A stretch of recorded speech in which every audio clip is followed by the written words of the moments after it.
Hello, thank you for stopping by. I'm Pat McConaughey, and today I'd like to talk about motivation and to talk about some tips for achieving goals that matter to you. The first thing that I would suggest is that you focus on something that you really can change. In other words, don't focus on changing your spouse or significant other, or say, I'm going to change my children. I'm going to change my boss. What you can change is your behavior, how you approach these relationships. So when you decide on a goal, make sure it's something that you can do something about, that you can control. And in those situations, you may not be able to control the other people, but you can control yourself. You can control how you behave, how you react. So focus on what you can change. The next thing would be to have a clear vision about what you want to accomplish. What precisely do you want to do? You have to be clear and precise. In other words, just to say, well, I'm going to take a road trip, just as an example, out west. Well, that's fine, you could do that, but where particularly would you like to go? It's okay to take a road trip and just go out west and take roads. As they come up, we turn left and right and we go, and that could be fun. But we don't approach meeting our goals and achieving goals that way because we don't know where we'll end up. So you have to know precisely what you want. What is it you want? Let's say you want to be more loving. Well, that's a nice goal, but what does that mean? I mean, what does it mean to be more loving? We have to be more specific. What would you be doing differently? How would you be acting differently? What would you be saying differently? Those kinds of things specifically. It isn't enough to say, well, I'd be saying more loving things. Well, precisely what kind of things? What would you be saying? Be specific. Something that we can work for. And it's that way with any kind of a goal that we set. If we want to lose weight, it might be a specific number of pounds that we want. But we have to have something that is measurable and that so that we know where we're going, we know how to direct our focus. And when we set our goal, don't sweat the details. There was a person on the internet, on a forum recently, that related the story of how they had grown up in a competitive, perfectionistic family. And whatever they did, they said, they were expected to perform in an outstanding manner. It had to be, as they said, I'm paraphrasing, perfect, or it wasn't acceptable. It wasn't good enough. And what it did after that young person left the family and now they were on their own, they said that it made them not want to try new things, to fear failure, to not really feel like they could accomplish things, because if you want to know a secret, I don't think anybody's perfect. I don't think a world-class concert pianist is perfect and absolutely never makes a mistake. And if we set that type of perfectionistic expectation up for ourselves, it's so frustrating, it's too painful to work on anything. And no matter what we achieve, even if we do something special, we won't think much of it because of the perfectionistic way we look at things. And it becomes overwhelming, it becomes discouraging, and just too painful.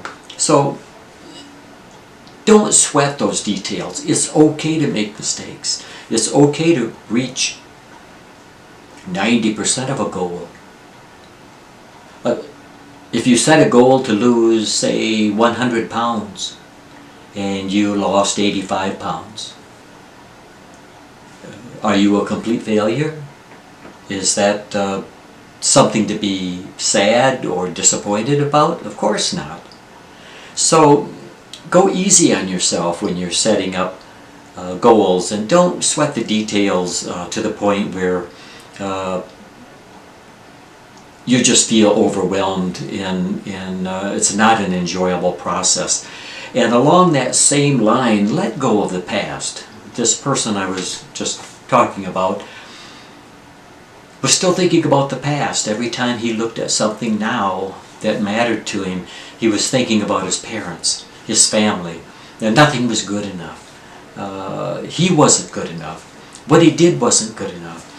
And the other thing about the past is, if we tried, say, to lose weight, and we failed 50 times before, or we tried to learn how to play the piano once, and we didn't do very well at it, but we want to try it again. If we keep looking in the rear view mirror, if we keep looking at our past, all we'll get from the past is the attitude, well, you know, I tried this before and it was a complete failure. It's just no use because I've been there and done that. It's just not going to work. Let go of the past. This present moment is what you have to work with. The past is gone. You get to make a new future. You get to make a new tomorrow. And it starts right now. Not yesterday. It starts right now. So let go of the past. And when we start on our project to achieve a goal, it's important to take baby steps. If you think about how a baby learns how to walk, mom and dad help them stand up, learn how to balance. Once they've done that, use their legs, they maybe hold on to furniture and teeter along, however you want to say it, to try to get used to movement, and then maybe in a few weeks or in weeks they learn how to stand without help, and then they take a step and they fall down, and this whole process of learning how to walk could take weeks. It might take months. It could take a year. And we understand that in that mindset. But sometimes what we do when we're trying to reach a goal is we get too impatient. If we want to lose weight, we think we should be able to lose all of the weight we want to lose and lose it quickly. If we want to play an instrument, we think we should be able to learn it in a week or two.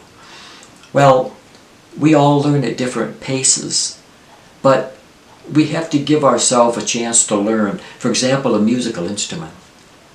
You learn one note at a time, and once you've learned that note, you'll learn a second note.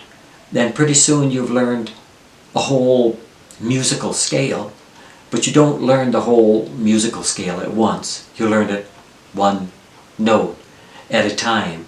And so along with that, the baby steps, is you don't tackle everything at once. You do one thing and pick something, a part of what you want to do, something that's doable, and work on that. Maybe if it's weight loss, it's losing 1 pound. It's just losing 1 pound. Or if it's learning a musical instrument, it's learning to play one note. It's learning how to make a sound in the instrument, to get a sound out. First things first. Don't be thinking about the symphony orchestra. Learn about making noise and learning one note. Just like the baby learned how to stand before they started to walk. So break it down into manageable small parts and work on that. The other thing that happens if we do that and we're successful is it gives us a feeling of success. Like, well, I maybe only learned one note on the saxophone, but that's one more than I knew yesterday, and I know I can do this now, because if I can learn one note, I can learn two. And if I can learn 2, I can learn 3. And we call that building blocks in the learning process. We learn one block at a time, and it helps us to not get frustrated if the block is manageable. It's a small thing. Start out with something small, and then tomorrow, or when we're ready, move to the next thing. And don't try to tackle everything at once. The other thing about achieving goals is action. I think it was Albert Einstein that said, nothing happens until something moves. The same is true of meeting goals. Do it.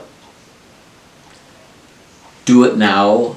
Don't procrastinate. If you say, well, I'm going to work on that goal, but I think I'm going to start it next week. Well, what you just did without realizing is you made a decision to not do it. Now, maybe next week will come, and what are you going to do? You have to make a new decision. And if you don't do it then you will have made a decision, and that decision was to not do it. The other problem with putting it off is we think we've made a decision. For example, I can say, well, I'm going to start piano lessons, so I feel good that I've made that decision, that I'm going to start piano lessons. But maybe in 2 weeks, when I'm not so busy. Well, we just put it off and avoided doing anything, but we feel good because we sort of have said that we're going to do it, we're just not doing it. It's a game. The only way to overcome that is to say, well, no, I start now. I'm going to do it right now. I'm going to do some small thing now. Now, there are times when we can't start our goal until next week or next month or tomorrow. There are obvious things that can happen where we have to wait. But be careful of this. Be careful that it doesn't turn into an excuse, a rationalization to make ourselves feel good. Yes, I'm going to do this, by golly, but next week. Be careful of that. And the one last thing that I can leave you with is what helps us in our progress is to socialize with other people who have had good luck in this kind of thing that we're working on, with achievers, people with similar interests and goals. They can give us enthusiasm and encouragement and support and help us in the learning process. That's what Weight Watchers does. That's what musical groups do when we get together and play in jams and things. We're supporting each other. And I could give you another example of the peer pressure, the peer support that makes a big difference. When I was in college, I was a freshman. The college I went to had a policy of putting all freshmen in freshman dorms. Well, I guess that was good in a way because we all had the same thing in common. We were new, we were learning, we were trying to make friends, and there was some rationale to it. The problem with it was that there were a lot of students. The dropout rate is high for freshmen. There were a lot of students in that dorm that really weren't, in my opinion, serious about college. And they played a lot of loud music, they played cards. There were many serious students too, but I think you get the impression. There were many of those students on year 2 that never came back. They dropped out. College just wasn't for them, and that's okay. But because of that environment, I found myself getting C's. I think I got a D+ in a class, so. And at the end of that year, the freshman year, surrounded by people that studying wasn't necessarily their highest priority and so on, at the end of that freshman year, I felt I needed to move to a different dorm and move to one that had upperclassmen. And I got approved to go to a dorm in my sophomore year that had upperclassmen. My roommate that year was a pre-dental student, and next door was someone, a couple of students that one was going to law school, pre-law, and one was going for a PhD in psychology to teach, and so forth, around the rooms and on that floor. I could describe them. They were all people who had serious aspirations.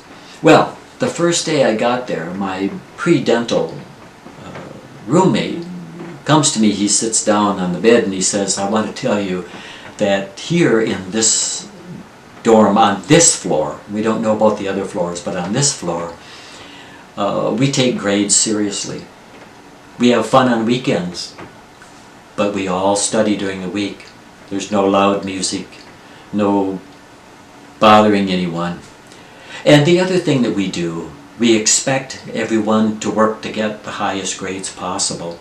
And each room, 2 people to a room, we compete with the other dormitory rooms to see who has the highest grade point average. And that's what we do here on this floor." And I said, "Oh, well, that was new to me, but I liked it. That's what I wanted." And that gentle pressure, that expectation, helped me go from being a C student with a D+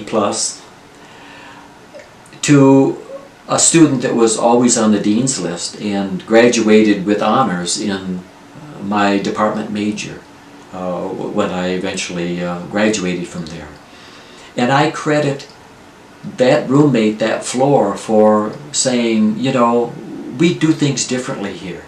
And we expect everyone to be that way. It's peer pressure.